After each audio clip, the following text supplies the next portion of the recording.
Carla Bruni, ex-première dame, ex-top modèle et chanteuse de son état, a eu une vie amoureuse passionnante et passionnée. Avant l'ancien président de France Nicolas Sarkozy, il y a eu d'autres hommes dans la vie de Carla Bruni. Riche entrepreneur, star du barreau ou légende de la musique, aucun n'a pu résister au charme ravageur de notre belle italienne. Qui sont donc ces hommes qui ont fait partie de la vie de la belle Carla Bruni? Louis Bertignac. La jeune Carla Bruni rencontre Louis Bertignac, l'un des membres fondateurs du célèbre groupe de rock français Téléphone, en 1984. Elle a 16 ans, lui en a 15 de plus. Leur liaison sera de très courte durée, quelques mois tout au plus. Florent Pagny. Le chanteur aurait eu une histoire avec Carla Bruni juste après sa rupture en 1992 avec Vanessa Paradis.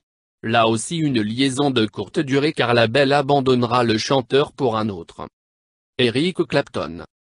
Le musicien aurait eu une idylle avec la belle Carla au début des années 90. Celui-ci, qui n'a jamais caché son goût pour les belles femmes et plus précisément pour les top modèles, serait tombé sous le charme de Carla. Leur liaison durera à peine un mois car Carla, alors mannequin, était ensuite tombée dans les bras de Mick Jagger, le leader des Rolling Stones.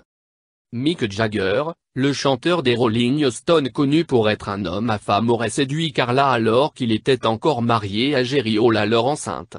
C'était le scandale de l'année, mais Mick Jagger retournera dans les bras de sa femme légitime.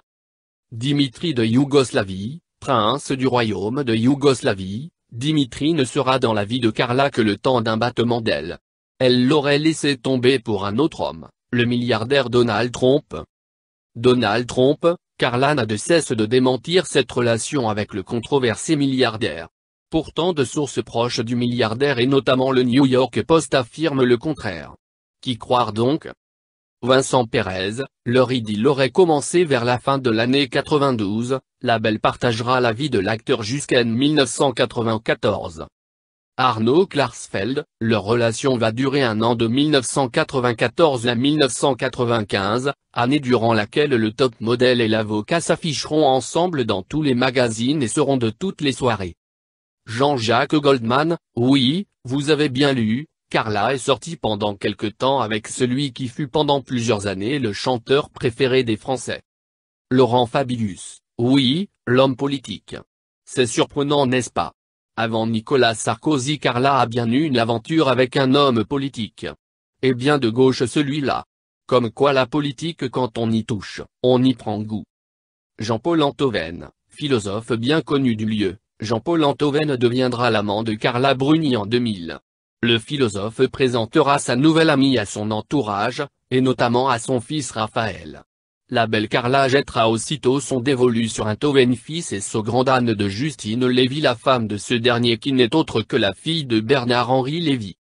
Raphaël Antoven, pour la belle Carla, le jeune philosophe abandonnera sa femme Justine Lévy. Le cœur battant, les deux amants vont vivre leur amour au grand jour, se fichant du scandale et de mauvaise langue. Aurélien, leur petit garçon, viendra au monde en juillet 2001. Leur idylle durera jusqu'en 2007. Guillaume Canet, leur liaison aurait eu lieu en 2006 et n'aurait été révélée qu'à cause des écoutes secrètes dont ils ont été victimes. Leur liaison fut de courte durée car en 2007 Guillaume Canet se mettait en couple avec Marion Cotillard et Carla s'affichait à Disneyland avec un certain Nicolas Sarkozy. Nicolas rentrera dans la vie de Carla en 2007. Ils auraient été présentés l'un à l'autre par un ami commun, le publicitaire Jacques Séguéla. Nicolas, alors président, venait de se séparer de sa femme Cecilia Assia. Nicolas Sarkozy épousera Carla Bruni le 2 février 2008. Ce sera le premier et seul mariage de Carla Bruni, qui jusque-là ne croyait pas en la monogamie. Le couple accueillera une petite Giulia en 2014.